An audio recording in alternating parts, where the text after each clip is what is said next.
आपका स्वागत है गावली टेक पर। मैं हूं संदीप गावली और आज हम लोग इस वीडियो में देखेंगे कि आपको पीएचपी में फंक्शन में आर्ग्यूमेंट्स कैसे पास करने हैं या आप कह सकते हैं वेरिएबल्स कैसे पास करने हैं और फंक्शन में जो रिटर्न होता है मतलब जो फंक्शन वैल्यू रिटर्न करता है वो कैसे करता है वो देखेंगे।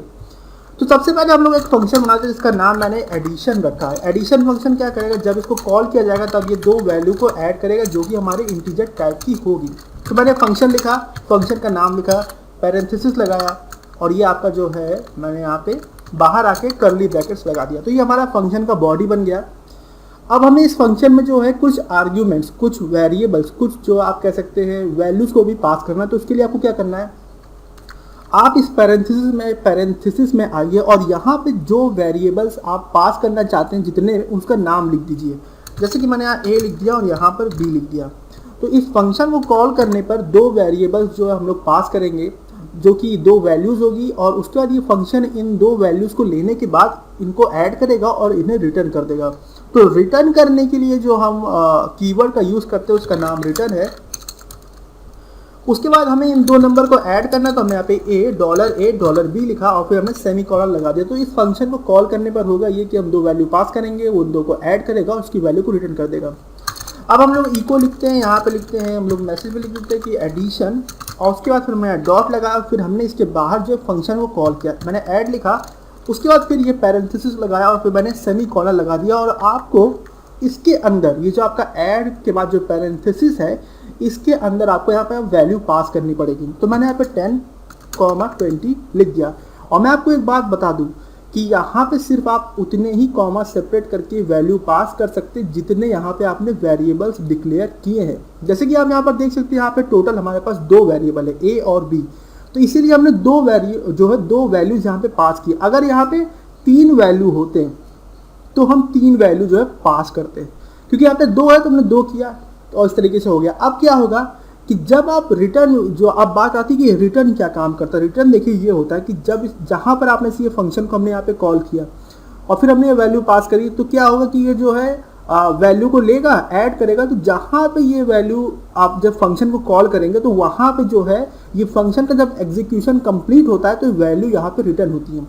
तो चलिए अब हम लोग इसका आउटपुट देखते हैं। तो उससे पहले तो मैं आपको ये बता दूं कि आपको सबसे पहले एग्जाम कंट्रोल पैनल पे जाना है, एक्सप्लोरर पे क्लिक करना है, htdocs फोल्डर के अंदर जाना है। उसके अंदर आपको एक फोल्डर बनाना होगा, उसका आप कोई भी नाम रख दीजिए। मैंने यहाँ पे फंक्शन रखा और उसके अंदर मैंने function.php फाइल को सेव किया जो कि आपकी ये वाली फाइल है।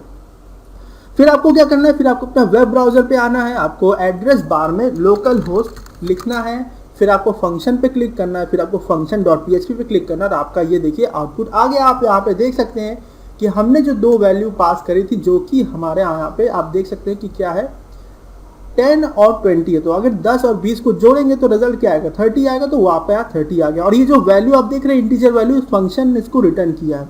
और ये जो आपकी जो वैल्यू रिटर्न कर रहा है आप इसको किसी वेरिएबल में भी स्टोर कर सकते हैं। मतलब मैं इस तरीके से भी कोई वेरिएबल बना सकता था और उसके अंदर जो मैं इस फंक्शन से रिटर्न की और वैल्यू को स्टोर कर सकता था।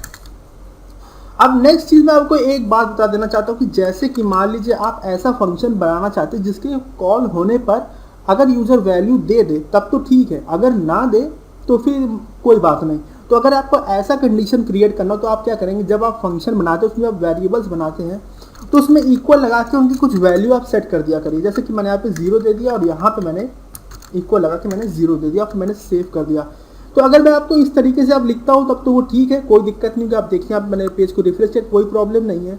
लेकिन अगर मैंने यहाँ पे वैल्यू जो है पास नहीं भी किया और मैंने इसको सेव कर लिया तो भी कोई दिक्कत नहीं है और देखिए कोई एरर नहीं आई। लेकिन अगर मैं ये काम ना करता, जैसे कि मैं ये काम ना करता तो उस केस में एरर आ सकती है। हम लोग आते हैं रिफ्रेश करते तो आप देखेंगे यहाँ पे मिसिंग आर्ग्यूमेंट्स करके एरर दे रहा है। तो अगर आपको ऐसा बनाना तो इनिशियली जो आप वैल्यू सेट कर सकते हैं। और दूसरी चीज़ मैं आपको एक बात बताना चाहता हूँ कि जैसे कि मान लीजिए कि आपने इस वेरिएबल पे वैल्यू सेट करी 0, तो उसके बाद इसके बाद जितने भी वेरिएबल्स होंगे उन सब पर आपको वैल्यू सेट करना होगा। मतलब आप एक को भी एम्प्टी नहीं छोड़ सकते। मतलब जैसे कि मान लीजिए यहाँ पे हमारे पास एक वेरिएबल होता जो जिसका नाम मैंने सी रख दिया और मैंने वैल्यू या इस वेरिएबल से सेट करना जो शुरू किया, तो इसके बाद के जितने भी वेरिएबल्स होंगे उन सब पे आपको वैल्यू सेट करना होगा। भले ही आप इस पर ना करें, मतलब इसके सारे पीछे के जो वेरिएबल्स होंगे उन पर वैल्यू आपको सेट करना होगा। तो इस तरीके से जो आपको फंक्शन बनाना है, फंक्शन में वैल्यू पास करना है, फंक्शन में वैल्यू जो पास करते हैं उन्हें आर्ग्यूमेंट्स भी कहा जाता है, पैरामीटर्स भी कहा जाता है, और आप उसको वेरिएबल्स भी कह सकते हैं। इस तरीके से आपको बनाना है, यूज़ करना है।